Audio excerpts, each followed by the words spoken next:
যারা কোরআন শরীফ পড়তে পারো না, একটা ছেলে দাঁড়াও না, কি লেগে, কোন যুক্তিতে এটা বাদ দিলা? এটা এখন অসল না, এটা অযৌক্তিক, এটা অবাস্তব, এটা কোনো গবেষকদের কাছে এটা পরিত্যক্ত। তো কি কারণ থাকতে পারে? বদনসিব। তোর বাপকে বলিস বেটা, আজকে গিয়ে বলিস যে বাপ তুই আমারে কেন কোরআন থেকে বঞ্চিত করলি। ওই মাকে বলিও। আমি বললাম যদি বিবেক থাকে বেটা। আমি বললাম না, ওই ভাই বলছে। আমি আরো স্পষ্ট বলি, আমি বক্তা না, আমি ওয়াইজ না। ওই প্রধান বক্তা, বিশেষ বক্তা, প্রধান আলোচক, আন্তর্জাতিক খ্যাতি সম্পন্ন মুফাসসিরে কোরআন, বিশিষ্ট ইসলামী চিন্তাবিদ, আমার দৃষ্টিতে সব ধোঁকা, এগুলো সব ধোঁকা।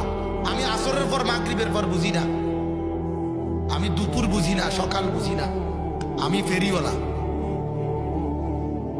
আমি এটাই শুধু আমার পরিচয় মনে করি, আমি ফেরিওয়ালা, এটাই টাইটেল আমার। আমি আখেরাতের ফেরিওয়ালা। আমি কবর মনে করাইতে আসি, আখেরাত মনে করাইতে আসি। ভুলে যাওয়া সবক আবার দোহরাইলাম। যে সবক কি হয়ে গেছিলাম, কথা বলে না, ভুলে গেছিলাম, ভুলে যাওয়া সবক দোহরাই দিলাম, মনে করাই দিলাম। তুমি বলো না বাপ,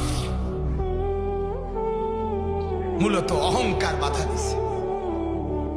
কারণ কোরআন পড়তে বাধা দিচ্ছে তার অহংকার।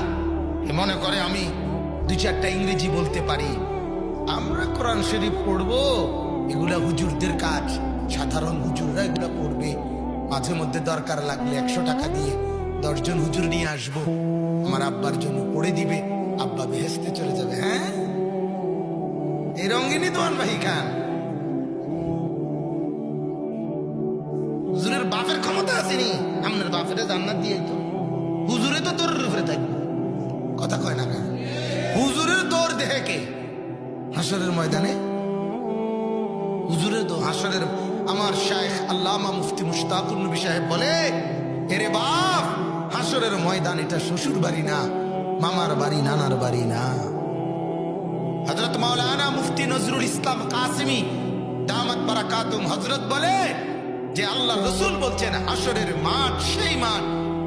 নবীজি আয়েশাকে বলছে, আয়েশা, আমি যেন দেখতে পাচ্ছি হাসরের মাঠে আল্লাহ তাআলার আরশের খুঁটি ধরে মুসা নবীর মতো উলুল আজম মজবুত সাহসী নবী